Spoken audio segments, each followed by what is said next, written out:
At noon, we got number 20 Clemson, who's traveling to Pitt. Both these teams are 7-2. Clemson favored by 11.5 points on ESPN. Cade Klubnik has gone 195 at 309, thrown for 2,275 yards, 24 touchdowns, 4 interceptions. Phil Maffa's had 161 carries for 981 yards and 8 touchdowns, and Antonio Williams had 40 catches for 468 yards and 6 touchdowns.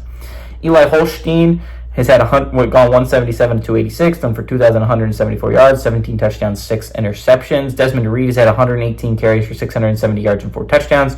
And Kanata Mumfield has had 35 catches for 560 yards and 3 touchdowns. Pitt is 3-2 against Clemson all time. I know it was a shocking stat when I looked at it the first time too. Last game has gone to Pitt too in 2021. Clemson has never won at Pitt. Dabo Swinney's 2-2, and Narduzzi is 2-2 in this series. And Narduzzi is 1-0 when they're playing at home.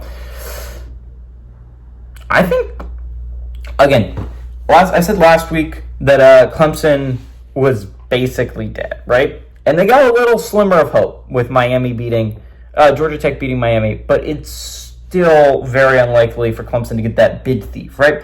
ACC sending 2 teams. More likely than not, I would bet money that ACC sends 2. Now, it is possible that number goes down to 1. I don't see it being possible for that number to go to 3 unless something really crazy happens, right? Because we're talking about it, the only way Clemson can make the championship game, right, is right now Miami and Clemson are tied. They've both lost 1 game in conference. Miami has tiebreaker when it comes to common opponents, right? They went 4-0, and Clemson went 3-1 with the loss to Louisville. The loss to Louisville really stings if you're Clemson because it easily could keep you out of a game that could send you to the playoffs, right? So you would need Miami to lose 1 more game. Their next 2 games are against Wake and Syracuse. Now, theoretically speaking, Syracuse is a solid football team. They could beat them. It's in the Dome. But you're asking a lot if you're Clemson to Miami to lose 1 more game. SMU has tiebreaker over you in most scenarios, so you would need them to lose 2 of their last 3. Keep in mind that 2 of their last 3 against Boston College, Virginia, and Cal. All 3 teams who have yet to lock up a bowl, it seems unlikely. Now, the other way that you only need 1 loss if you're SMU is you need Virginia to be the team to beat SMU. And you need Virginia to finish higher in the standings than Louisville. If you get that to happen, then technically speaking, you can pass SMU and get to that conference finals, right? But again, Clemson's chances are extremely slim of getting there. So... Again, you're playing and you're just hoping after this week. You need some real help. So we'll see if you end up getting it. It feels really unlikely for me that Clemson is a legit playoff contender, but I'm going to keep talking about them. They are, technically speaking, still in the hunt for that conference title and that automatic bid. Clemson's not a bad football team. I wouldn't say they're a good football team.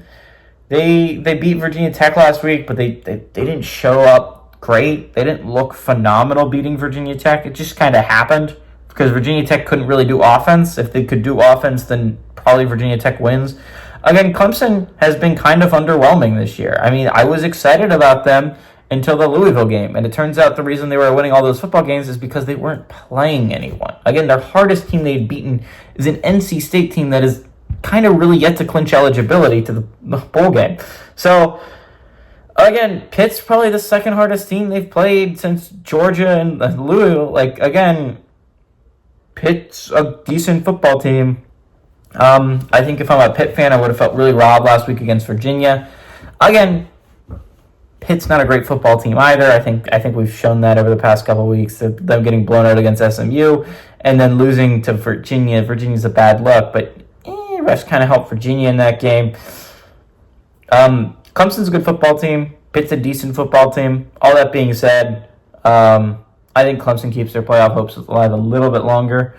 So I'm going to have to keep talking about Clemson every week. But I like Clemson to go on the road and beat Pitt. Give me Clemson to win and cover.